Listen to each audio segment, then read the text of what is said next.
Hello and welcome to my mental health PSA little talk thing here. Jonathan Blow gave a really excellent talk just a little bit earlier today.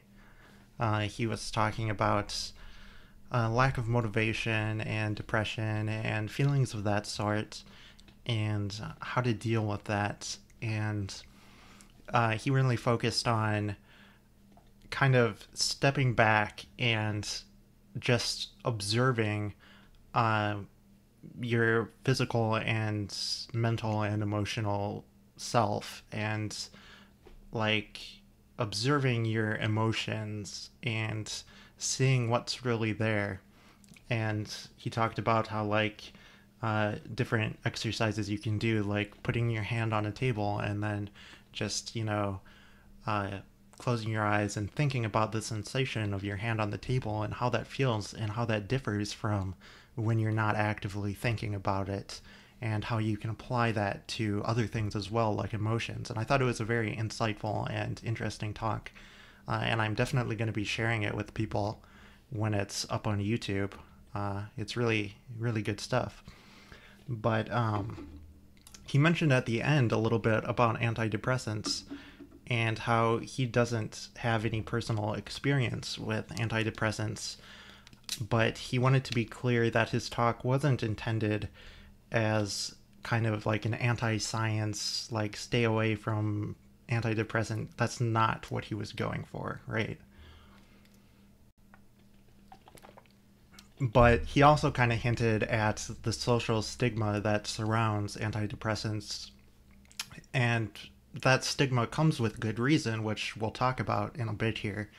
But he didn't really want to get into that because he doesn't have personal experience with it. But I happen to have personal experience with that. I did suffer from depression, and I actively take antidepressants. Um, so I also know a bit about them. So I feel somewhat qualified to talk about it, to talk about my own personal experiences with this subject. But just right away, big disclaimer is, if you really are suffering from depression, or you think you might be, or other like mental health issues, don't take your advice from a random person on the internet. You need to go see a doctor, talk to some kind of medical professional. And that's going to be a theme that I think is going to come up more as we go through this talk. But I just wanted to give that big disclaimer right away that I'm not giving you health advice with this talk. I'm just talking about my own personal experiences. So the first thing I want to talk about is public perception of, and I'm going to be focusing on depression specifically. Uh, I've dealt with other mental health issues like social anxiety, which I still struggle with, but not as much as I used to. But anyway, like I say, I'm focusing on depression with this talk specifically because that kind of ties in with what Jonathan Blow was talking about, and I think I can add some useful information on top of his talk. So, for public perception of depression specifically, I find that, first of all, I think it's very important to, if someone is suffering from depression, you need to talk to a medical professional. And when I was suffering from depression, I had untreated depression for a long time, and I didn't even realize that I had depression, which is something else I'm going to get into talking about here. But if I had known to go seek help, like to go to a doctor, to talk to a doctor, to talk to medical professionals about what I was going through, if I had only known that, it would have prevented a whole lot of pain and suffering. And eventually I attempted suicide as well. And it, of course, if I had gotten that mental health help earlier, that could have been prevented. But of course, you live and learn. I didn't know that at the time. So, it was what it was. But it was because of my suicide attempt that I was able to get the help that obviously needed and didn't realize that I needed until then. Um, but the thing is, with public perception, there's a lot of stigma around mental health issues, and that includes depression and related things like bipolar disorder or other things of that nature. Um, and I find when I'm talking to people, if I think they might be suffering from depression, if I'm seeing something going on in their life that reminds me of what I went through when I was depressed, or if I see people tell me they think they're depressed, uh, first of all, when I hear someone say depressed, this is a thing that's confusing, I think, is that in our society, we tend to use the term depression to refer to things other than just like actual clinical depression. We also use it kind of as an exaggerated term to talk about sadness. And sadness and depression are two different things. Depression is actually a medical condition that can be treated, um, whereas sadness is an emotion. And it's kind of confusing. It's kind of a spectrum between the just having the emotion of sadness and being depressed. They are certainly related, and so it's kind of understandable how people can mix these things up. But that causes a lot of confusion. So if you're trying to talk to someone about depression, if they tell you they are depressed, they might mean they're sad. Whereas I tend to take things literally. And if someone tells me they're depressed, I think they mean that they either already suffer from clinical depression and are getting medical help, or that they think they are suffering from it but are undiagnosed. And if someone tells me that, if someone says that they're depressed to me, I always try to offer my own advice that I say you should talk to a medical professional. You should see about therapy or antidepressants or things of that nature. And people are very hostile to this. That's one of the big issues that I see, is a lot of people take being told that they might have depression or that they could be bipolar or anything like that. If you're trying to give them advice on what to do in those situations, they can take it offensively as you're trying to diagnose them when they don't feel that they need, that you should be doing that. Or, people get very offended by this, but you really need to start that discussion and talk to them about it. I think it is important to discuss it with people and to get on the same level where you are understanding each other and able to communicate that there are mental disorders that can be treated, like depression, and if you have something like that, it's worth seeing a medical professional and talking to them about it. And I need to, like, when I try to tell people this, I find that I really need to be clear that I'm not trying to diagnose them. I'm not trying to say, like, this is wrong with you, this is what you should do. I'm saying, I recognize things that are similar to what I went through, or what you're telling me is that you think you have this. If that's the case, then the correct thing to do is to go to a doctor and talk to them about it and see about something like antidepressants or therapy. And it's hard to just get that conversation started with people, to get through that barrier of kind of prejudice, that barrier people have where they feel offended, they feel defensive about it. And one of the issues that goes along with that is feeling like you don't suffer from it. So if you're not undiagnosed but you suffer from depression, it could be that you don't realize you're depressed. And that was the case with me for a long time. I didn't realize I was suffering from depression until after my suicide attempt. And I needed to be convinced by the doctor that no, what I actually suffer from is depression. And I didn't realize that right away. Which is why it's so important to talk to a doctor about it if you're suffering from extreme bouts of sadness or something, you should really talk to a doctor about it, because it could be that you're depressed and you just don't even realize that you suffer from it. Depression comes in a number of different forms. It's not just one particular thing, and it's complicated. People like to say, I'm not depressed because I can associate a cause with my sadness. And even doctors will tell you that depression doesn't necessarily have a cause associated with it, where you'll be depressed with no reason, and that's kind of a thing that distinguishes it from just being sad. Kind of a hallmark of depression can be that it doesn't have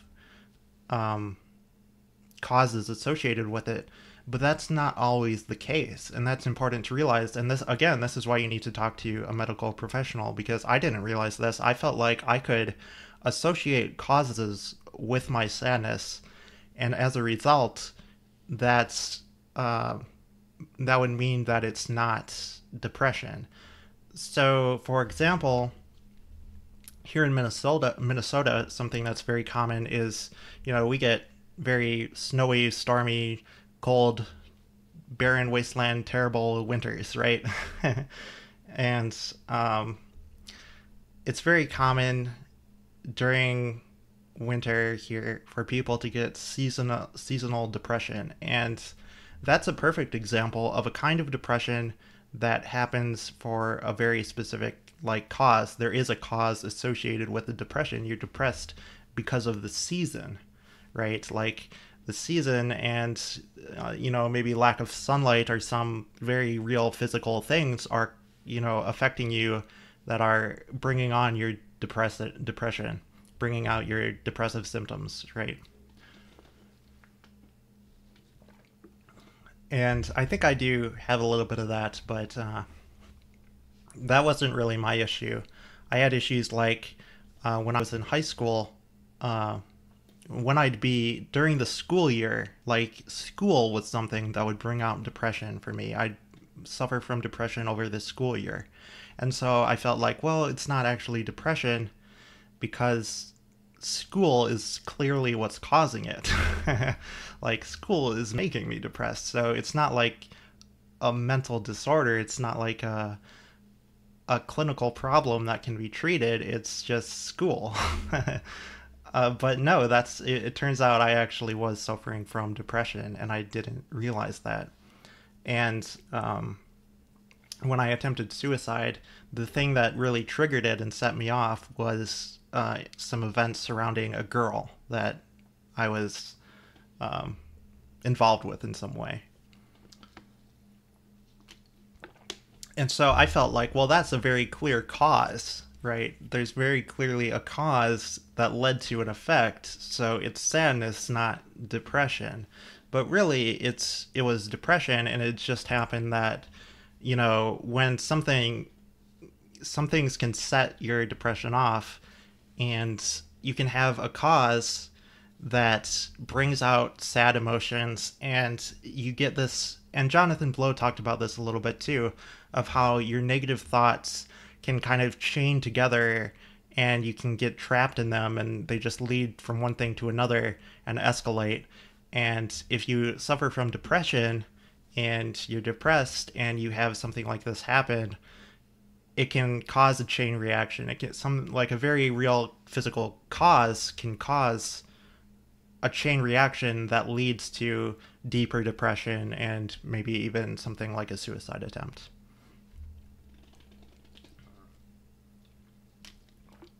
So to me, one thing that I find is important to express is that it's not necessarily true that just because you can associate a cause with your sadness that you aren't depressed. You should still consider talking to a doctor about it. And then for women, there's also the additional complicating factor of PMS, and how that can kind of manifest itself in a similar way to depression and can cause depression or depression-like symptoms. And I don't know a lot about that because I'm not a woman, obviously. So, uh, I can't really give you advice on that. But I think still, in that case, it's still worth talking to a doctor about. And I've done a little bit of research on it, and it sounds like there is a thing called PMDD, which I think is post-menstrual depressive disorder or something like that, which is depression associated with PMS, kind of like seasonal defective disorder, which is the seasonal depression that I talked about just a little bit ago. But in this case, it's associated with PMS. So that's different from like the major depressive disorder, the clinical depression kind of thing. It's its own separate thing, but it's still like a kind of depression, and there are potentially still ways you can treat that. And you should talk to a doctor about that to really, you know, try to problem solve. If you really want to problem solve it, you should talk to a medical professional. And of course, depending on your financial situation or the country you live in might not have good health care. There are a number of factors where it might just not be practical for you to get that kind of medical help that you need. Hello, Snailcannon. Yes, I'm fine. I'm talking about depression today because Jonathan Blow did a talk about depression and things of that nature, and I'm expounding on top of that, giving my own personal experiences with it. So anyway, to continue this talk here, basically, it can be, the answer is really to seek medical help. Whether or not it's practical for you to do so is an entirely different matter. But sadly, I can't give you an easy solution to that. If the medical situation isn't practical for you, I don't really know what to tell you. That's a hard fact of life, I guess. But if you are in a situation where you can get help from medical professionals, you should definitely seek it if you're in that sort of situation. So I think that's everything pretty much that I want to cover about public perception. If there's anything that I forgot, I might come back to the topic. But as far as I know, as far as I can tell off the top of my head, like I say, I didn't plan this talk ahead of time. But on the top of my head, I can't think of anything else to talk about public perception. So we're going to move on to the next topic, which is antidepressants. And I'm glad to hear that you are able to get help, Snailcannon. I was as well. So I take antidepressants, and that's what I'm going to talk about next. So there are a few ways to treat depression. There's therapy. You can see like a psychiatrist or a psychologist, and you can be put on medications. And also, you maybe can just get past your depression and cope with it and deal with it without actively trying to treat it in some way. And if you can, that's great, but we're really focused on if you do need active treatment for your depression. So,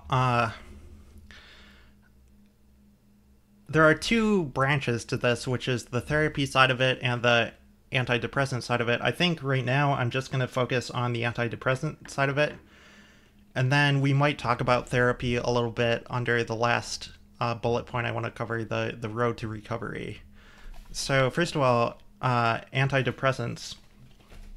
There's a stigma kind of, and this goes into the previous as well of public perception. There's the stigma around antidepressants that they're kind of a bad idea or not very good or have tons of side effects, things like that. And there's a very good reason for that, which we're going to discuss, but hopefully at the end of this talk, I'll convince you to not completely disregard the idea of taking antidepressants. because personally, when I was in the hospital, I told the psychiatrist right away that I didn't want to be put on an SSRI. So I already knew what an SSRI was, and I knew enough about it that I thought I didn't want to even go there. I didn't even want to try it. And so right away I told the psychiatrist that, I don't even want to try an SSRI. But she convinced me to give it a try because, what's the worst that can really happen if you're, getting good medical care, if you're under good supervision, if you get it started out, like worst case scenario, the medication doesn't work well for you and they take you off it, right? It's worth a shot because maybe it will help you. So I started out trying an SSRI, and we're going to talk a little bit about specific types of antidepressants here. So originally, they don't use these so much anymore, but originally they had these things called, I believe it's tri-cyclical antidepressants, and I don't remember the details of how a tri-cyclical antidepressant specifically works, but basically it does a lot of stuff. It targets a lot of things and in how your brain functions, and as a result it has a lot of bad side effects, and that was really the problem that they suffered. And so eventually they developed things like the SSRI, and what that stands for is selective serotonin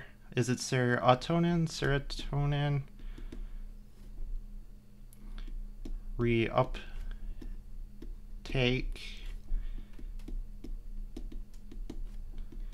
inhibitor, something like that. I probably spelled a number of those words wrong. Yeah, I understand that concern, snailcannon.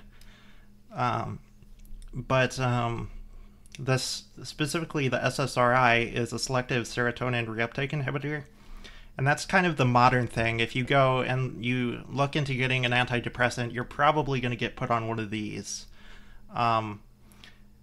and they're called selective serotonin reuptake inhibitor because the big advancement with these is that they selectively just target serotonin, basically. So you're not hitting a bunch of different things, and you can kind of, by narrowing in on targeting the reuptake of serotonin specifically, they found that that can be more effective and have less terrible side effects of tricyclical. And again, like I say, you should talk to a medical professional. Don't take my word for it. I'm just going off memory of what I happen to know about this. But anyway, so that's kind of what a selective serotonin reuptake inhibitor is. And we're going to talk a little bit about how they actually work. And we're going to talk a bit about the kind of side effects that go with them. So the first thing is, how does SSRI actually function? And the answer, as far as I understand it, and again, like I say, this is my own understanding, which is probably subpar, but my understanding is that in your brain you have neurons, of course, and neurons have, I believe it's axons and dendrites, and those things form synapses, and that's the connection between neurons, basically. So for your neurons to talk to each other, they need to kind of jump the gap between neurons, and that's where a synapse comes in. So you have like a thing over here, and then we're going to say you got some other thing over here, and there's this gap in between them. So these are either like axons or dendrites or something like that. We don't care about the specifics. The point is they're neurons and there's a synapse, and for the neuron, for this neuron to talk to this neuron, something needs to jump the gap. And so what happens is an electrical signal goes through here and it reaches the end of this little part of the neuron, and it causes something to fire chemicals off of it. And these little chemicals float across the gap, and there are receptors for different types of chemicals on this one. So there are little like receptor things. And if the right kind of chemical hits the right kind of receptor, it activates that receptor and you get this excitation that sends a signal along this neuron. So the idea is that one of these types of chemicals happens to be serotonin. There are a number of different types of chemicals in the brain that do this kind of process, but one of them is serotonin. And what happens is after a chemical, one of these little guys crosses the gap and hits these receptors, I don't remember the exact details of how this works, but basically something comes along and absorbs them. So they once they're done with, they get absorbed, and so they're no longer in this gap. But what we're doing with an SSRI is we're inhibiting that reuptake process. Reuptake is where those chemicals get absorbed, where they get kind of taken away. So what's going to happen if we inhibit that process is there's going to be more serotonin floating around in these gaps, sticking around, and they might be hitting the receptors more frequently. So you're going to get more activation, more signals going through this neuron from the serotonin. It's going to make, like, it amplifies the effect of serotonin, basically, because it's sticking around longer between the gaps between your neurons.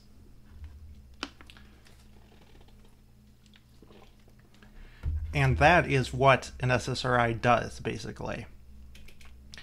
And so why does that affect depression? And how does that affect depression? How does that affect other parts of the brain? How do we know that targeting the reuptake of serotonin is going to be a good thing to do? And if you think about it, it's kind of batshit crazy, right? Because it's like, imagine if you had a piece of software for your computer. This isn't a perfect analogy, but imagine you had a piece of software for your computer and you have a bug in your software, right? And instead of trying to find the bug and fix it, you start tweaking the voltages of the actual circuitry to try to get the behavior to change in such a way that the bug doesn't occur. Like something to that level where you're tweaking around with the hardware to try to fix the software bug. That's kind of a rough analogy to how crazy this is. No, I'm just broadcasting on the usual Twitch channel, Snailcannon. But it's absolutely crazy if you think about it, that this is such a low-level thing, and it's so like fundamental to the functioning of the brain and affects all, like, everything in the brain. But it's being used to treat a specific, like, depression thing. That sounds really crazy. And it is really crazy, but don't shut your ears yet, because, like I said, I wanna convince you here that it is actually something that you shouldn't disregard. It is worth considering, despite how crazy it is. So it's obviously something that we don't really understand, and we're just doing some crazy shit. And we figured out that, hey, this kind of helps people. No, I haven't done a ton of research into DMT or MDMA. Um, I know of them, of course, but I am not a druggie, so to speak. But so this is a kind of a crazy thing, but we're gonna go here and we're gonna search SSRI on Wikipedia and just look at our WebMD, I guess. Let's do both. Well, we'll start with Wikipedia. Just something that shows us side effects. So there are. I started out by saying that SSRIs are like the new thing that's better than tri-cyclicals. Yeah, I'm not into microdosing either, snailcannon. Um, Nothing against that though. But so we're gonna look at all the side effects that these cause, and you'll be maybe a little bit surprised or shocked at how many adverse side effects there are, and some of them are kind of crazy, right?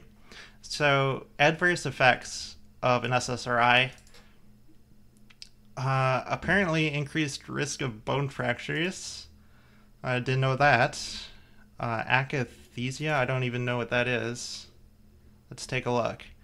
A movement disorder. Some kind of movement disorder. Oh, where you feel that you need to be in motion, I guess. Where you don't feel comfortable being still, apparently. Suicidal ideation. So this is... I don't know if welbutron is an SSRI. You'd have to check, but I wouldn't be surprised if it is. If you're taking an antidepressant today, it's likely an SSRI. But suicidal ideation, this is kind of crazy to think about, that we're prescribing people antidepressants, and a side effect of those antidepressants is it can make you want to kill yourself. So that's really kind of the opposite of what you'd want an antidepressant to do. So that should be a red flag in your mind, right? That, we clearly don't have any idea what we're doing.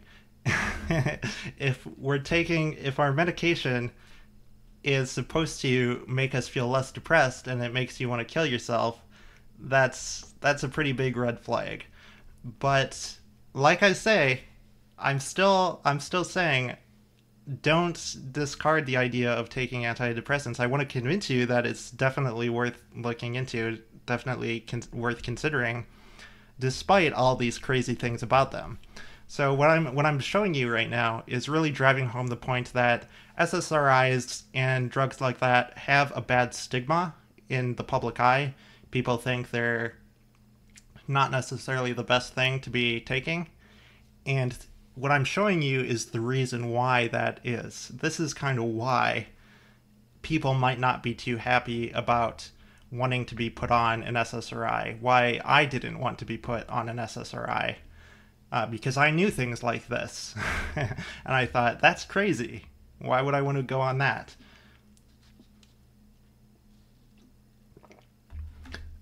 They can cause photosensitivity, apparently. I suffer from photosensitivity without antidepressants. I've always been very sensitive to light. So I don't believe I ever noticed an increase in photosensitivity personally. Sexual dysfunction. This is very common, I think, and this is something that I suffered from with the first antidepressant I took. So there are a variety of types. There's anorgasmia, erectile dysfunction, diminished libido, genital numbness, and sexual anhedonia, which apparently means pleasureless orgasm. So there are a number of sexual dysfunction problems that can come with taking an SSRI. There's cardiac problems apparently. I don't know what exactly. It says it does not affect coronary heart disease. So maybe not cardiac. They can interact with anticoagulants, which is like a blood thinner. Yeah, a blood thinner. So it can mess with that. Discontinuation syndrome. This is a big one. So if you go on an SSRI, it's kind of like being hooked on a drug, in that if you discontinue taking the drug, if you just stop taking your antidepressant medication, you'll actually go through withdrawal. So you actually have withdrawal syndromes if you don't take your antidepressants. And it's very bad, actually. So it's very important, if you go on them, that you keep taking them, or that you get weaned off them very slowly. Yeah, like Snailcannon says, you have to taper it off. That's exactly right. You can't just go cold turkey on them. And that's another thing that I knew before I was put on SSRIs that made me feel wary of them. Like, I don't really want to be put on something that I'm going to become dependent on, and that I'd, have withdrawal syndromes if I stop taking. But don't let any of this stuff scare you away, as crazy as it sounds. And what else? There are other things like there's all kinds of other smaller symptoms that you can have. But anyway, I think we've covered enough symptoms of what kind of problems can go on with SSRIs.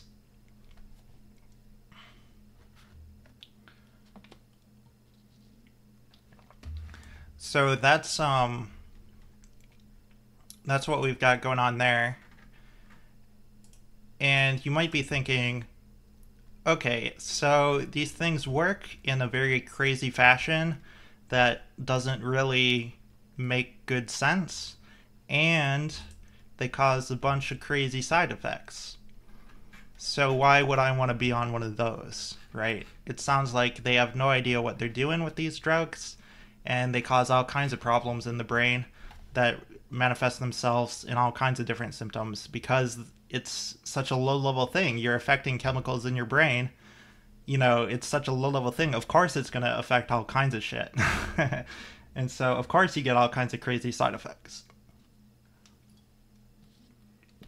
What did you think was going to happen? It's the same as, like I say, if you were tweaking voltages to try to fix your software bug, who knows what that's going to do, right? But despite that,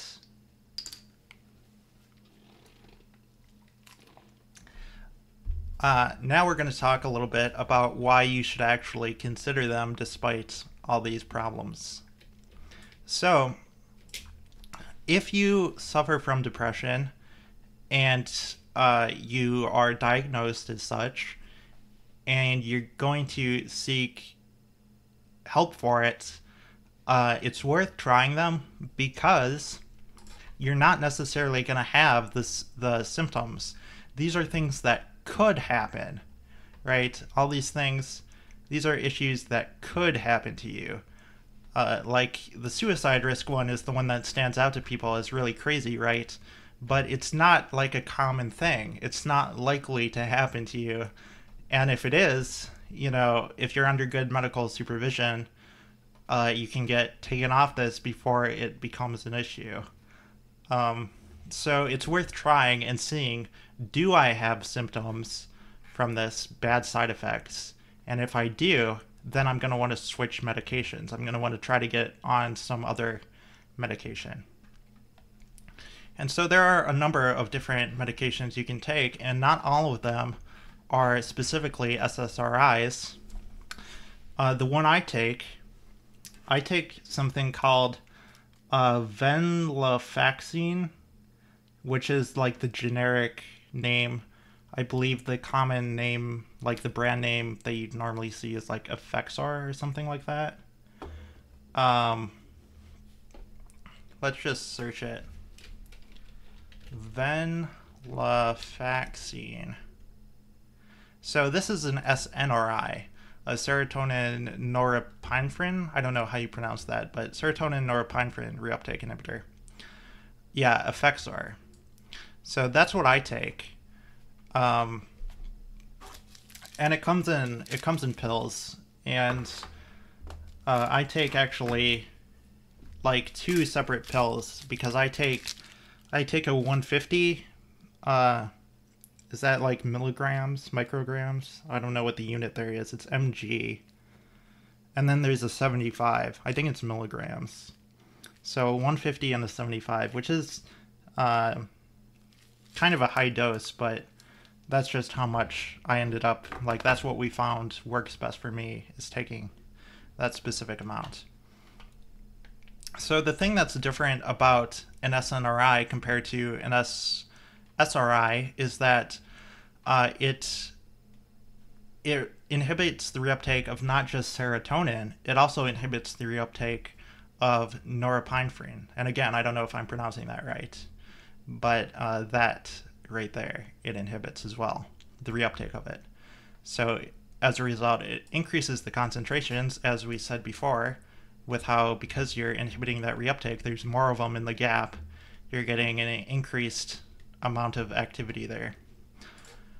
And so I started out, they put me on an SSRI, and I don't remember anymore what it was, because it's been so long now. But they put me on an SSRI, and I suffered from side effects, and so I talked to my doctor about it. So here's the thing with, in my area, there's not, like, normally for these kind of prescriptions, you go to a psychiatrist, but in my area, there just aren't enough psychiatrists around. So I go to a normal, like my normal doctor that I'd see for anything else, and he's able to prescribe me my medication. And so I went and talked to him about it, and I was like, I'm having all these bad side effects. I hate it, you know, I don't think I'm depressed. I want to get off it. And he was like, that was when he talked to me about it, and I realized that I actually did suffer from depression, and I hadn't realized it before then.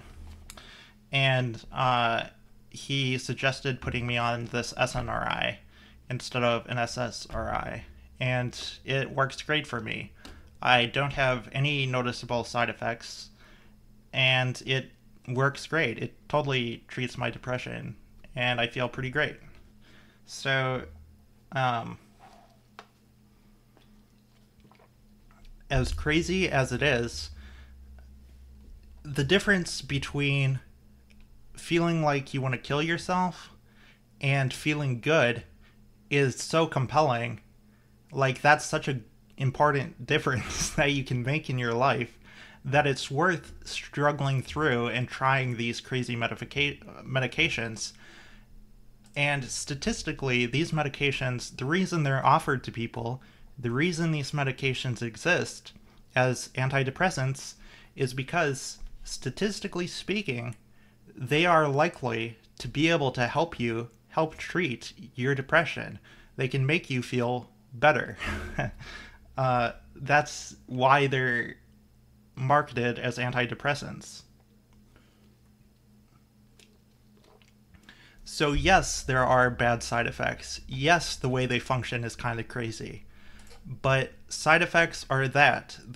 they're just that. They're side effects. They're not guaranteed to happen. They're not intended. And if you try different medications, you can find one that works good for you.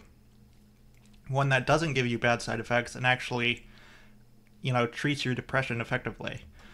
That's something that's really worth looking into, especially if you're suicidal. Like, the difference between you being dead and you being alive is extremely huge. So, like, it's the most important thing you could possibly do. It's totally something that you should do. You should definitely try antidepressants, because it could be the difference between you being alive and you being dead, which is a huge difference, right? Like, antidepressants are great. So, yes, we don't understand the brain very well yet. And the way we try to treat depression, there's plenty to be desired in the way we approach it. But statistically, we have something that works well enough that you should try it. That's the takeaway here. That really, don't write antidepressants off. As bad as they sound on paper, it doesn't matter how bad it sounds on paper if you find something that works good for you. That's the important takeaway. So don't think that you shouldn't even try antidepressants. You should definitely try antidepressants.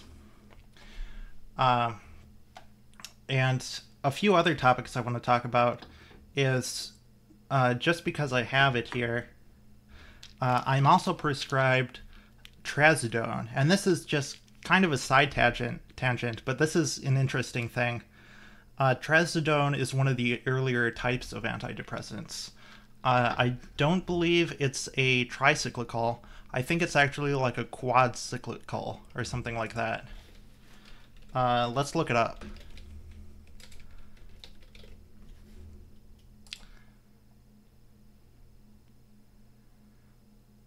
It's a serotonin antagonist and reuptake inhibitor.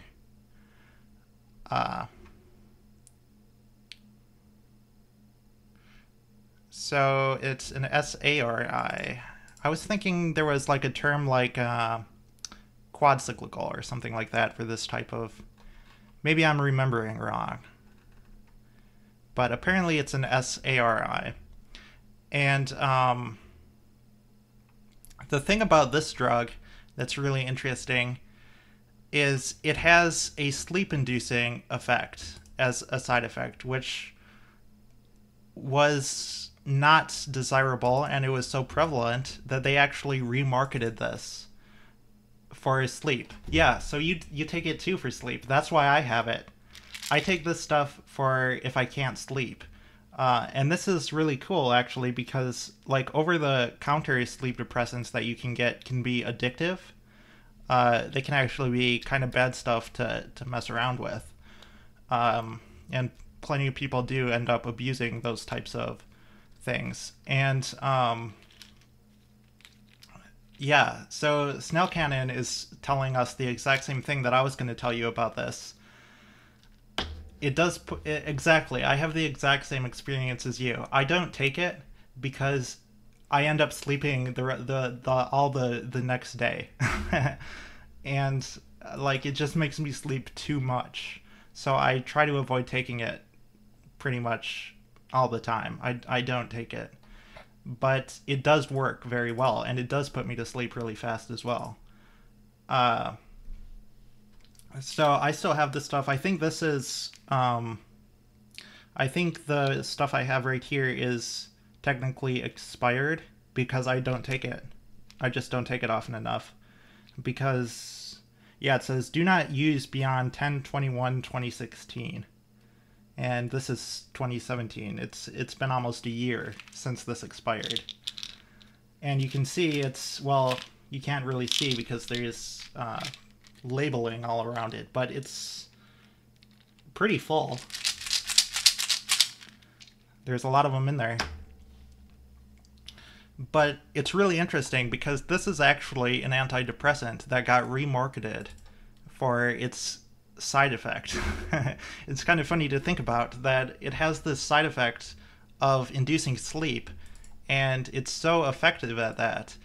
Whereas it was designed to be an antidepressant, it ended up being so effective at sleep induction that it ends up getting marketed to people to help them sleep. It's just kind of funny to think about. But the interesting thing about this drug is that if you're on antidepressants and you suffer from sleep deprivation and sometimes you need something to put you down, put you to sleep, you should ask your psychiatrist or your doctor about Trazodone, because unlike over-the-counter sleeping pills, you can't get addicted to this. It's perfectly safe and good for you. It works great, and it doesn't interfere with your other antidepressants.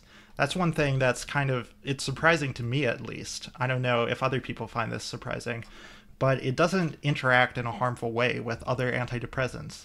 So if you're already taking antidepressants and you need something to help you sleep, you should definitely look into Trazodone. So maybe ask your doctor about Trazodone if you're interested in that sort of thing. So that's one thing I thought I'd mention. And I think we covered everything that I wanted to talk about as far as antidepressants. So that's kind of everything that goes with that. The next thing to talk about is road to recovery. So one thing that you'll find with antidepressants is that it's a long and hard battle to get to the point where you're happy and healthy again. And that's one reason why I personally don't want to be taken off of antidepressants. Like, I'm not suffering from depression right now, but, why take the chance and go off the medication? Like, I might be able to live fine without it, but I know that I live good on it, and I know that in the past I've had a lot of problems off of it before I was put on antidepressants. So to me, it seems like the smart thing to do is to stay on antidepressants, especially because they need to taper me off slowly, and it takes a long time for them to really take full effect. It takes a very long time for them to take full effect. So, and I guess it's the first time you get put on antidepressants, it's maybe longer because you haven't found the right antidepressant that works well for you, and you haven't found the right dosage. But even then, I still feel like I wouldn't want to be taken off of it and go through that process again. Because for me, I think I'd say it was like 2 years after I started taking antidepressants, probably 2 years later, that I really profoundly noticed how much better I was on antidepressants. So just think about how long that is, right? From when you start taking antidepressants to when you're really feeling good. We're talking a year, 2 years. That's a really long amount of time.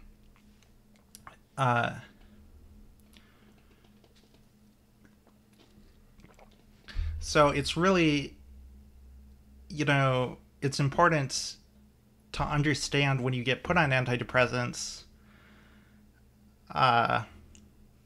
It's very important to know that it's going to be a long road to recovery. I'm sorry to hear, Snailcannon. I'm glad that you found medication that prevents, and therapy that prevents that from happening for you. For me, it wasn't like every 6 months I'd get suicidal, but I did suffer from depression as well, and eventually attempted suicide as well. So I can definitely relate to being there.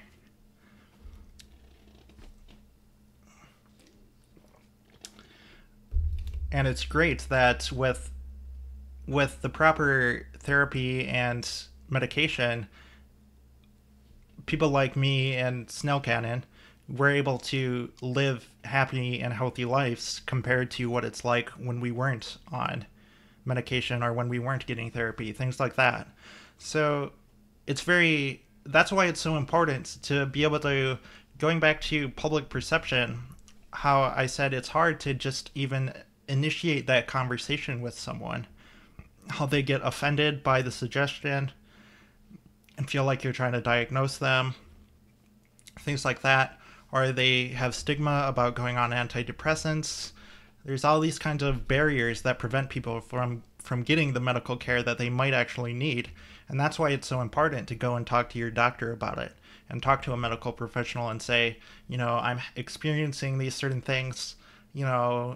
Is this depression? Am I depressed? Or should I be considering therapy or medications? Because if you are really depressed, that it's so important that you get that medical health help, and it's such a long road to recovery. Yeah, exactly, Snailcannon. The problem is it's invisible. It's not out there screaming that this is what you do to help you, and you don't necessarily even know that you have the problem in the first place. And that was definitely the problem for me, in that I didn't even realize I was suffering from depression. And even if I knew I was depressed, I don't know if I would have known that going and talking to medical professionals could help, and that antidepressants were something that I should consider trying, because of course I knew about antidepressants, I knew about SSRIs, and I felt like I didn't want to be put on those. So you see how there's all these kind of barriers in place from society that kind of sabotage you, that prevent you from getting the help that you need, when the help really is there, and there is effective treatment, there is effective help for what you're going through. But you just need to know that you should go and talk to a doctor about it. That's really all there is to it. And then knowing that it's going to be a long road to recovery, and that you're going to potentially have to try multiple different medications, and that it'll take a long time for them to really take full effect.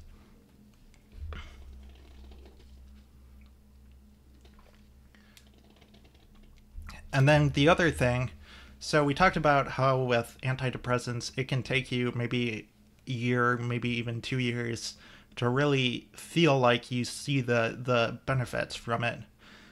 But it's important when you're on them not to get discouraged, and to continue taking your medications and regularly talking to your psychiatrist or your doctor or whoever is prescribing you that medication, and play around with getting the right medication that doesn't give you bad side effects, and play around with different dosages and find a dosage that works well for you as well. And then once you've got a dosage that works well for you, just stay on it for a long time and then see how you feel in a couple years, basically. But other than that, I guess the last topic to talk about is therapy. And that's definitely something that you should consider looking into as well. And I take it Snailcannon does therapy. I did therapy initially after the suicide attempt. I saw a psychologist. And I think normally you would see a psychiatrist, because they also can prescribe you your medication. But like I say, in my area, we just don't have psychiatrists around. So the best I could do is see my doctor for my medications and then go to a psychologist. So I went to a psychologist. I honestly don't remember how long I saw my psychologist. Maybe like, I want to say like half a year, something like that. Maybe a year. And I'd see him like I think initially I'd see him once a week, and then we switched to like twice a week, something like that. And the one piece of wisdom that I'd really like to impart that I learned from him was, and this is actually something that we discussed the very first day that I saw him, the concept of, he gave an analogy of emotions and rational thought being like driving in a car. And the question is, should you let your emotions drive the car, or should you let your rational thought drive the car? And my answer to him was both.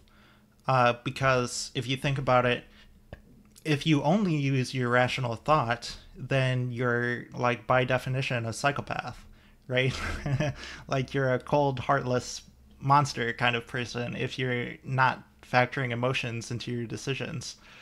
But if you just let your emotions drive the car and you don't use rational thought, that's obviously not good either. And he told me that the correct answer is to use rational thought to drive the car. And basically, that's the idea there. And eventually, after thinking about it, I understood what he really meant by it, which is that you let the rational thoughts be in control, but the emotions are like the kid in the back seat. They can help you decide where to go. Like, if you're going out to eat and your kid, you let them help you decide where you want to go to eat, that's perfectly fine. But you wouldn't let your kid get in the driver's seat, right? The emotions can help you make your decisions, but you always need to keep your rational thought in control. You shouldn't let your emotions take over and be the one driving your decisions. Like, if you go to attempt suicide, that's a case where clearly your emotions took over and your emotions were doing the driving then. And so you want to prevent that. You want to keep your rational thought in control.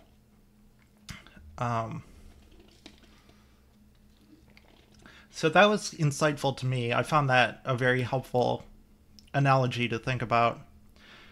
And the other thing he talked about was how emotions, how there's that chain effect that Jonathan Blow mentioned in his talk as well. How negative emotions you get this chain rolling where your emotions and he described it as like a neighborhood, and they knock on their neighbor's door, right? And your emotions kind of have this chain reaction where, one emotion ties into another one, and then another one gets involved, and it just kind of spirals out of control. And I found those analogies to be helpful.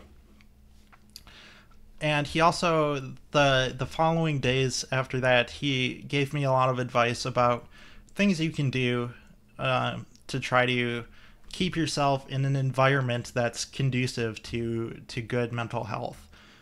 But I found personally that a lot of my counseling, and this had to do with me personally, with my social anxiety, that there wasn't really a good dialogue between me and him.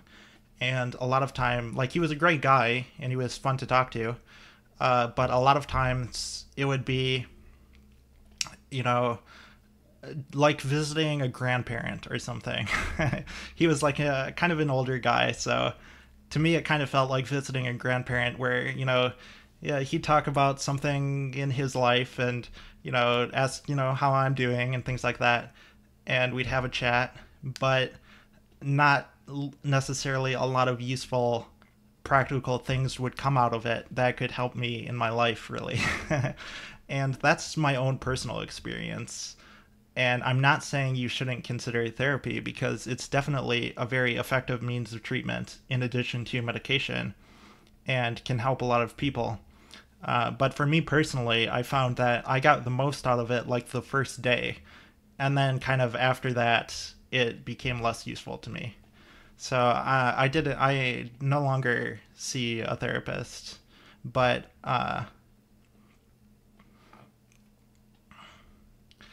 yeah, so as Snailcannon says, you have to find a network that is conducive to your chemistry, even if that means you have to find a different doctor if you can. And I totally agree with that. And again, like, the problem in my area specifically was really that there wasn't a lot of options. Like, I couldn't even see a psychiatrist. I had to go to a psychologist, rather than a psychiatrist, because there just weren't psychiatrists in the area. And I don't know if there were other psychologists in the area, but there really weren't a lot of options there for me. But luckily, I found that I really didn't need the therapy personally. The medication was enough for me. But if you can, you should definitely find a therapist that works well with you and get, a good rep art going between you and a therapist.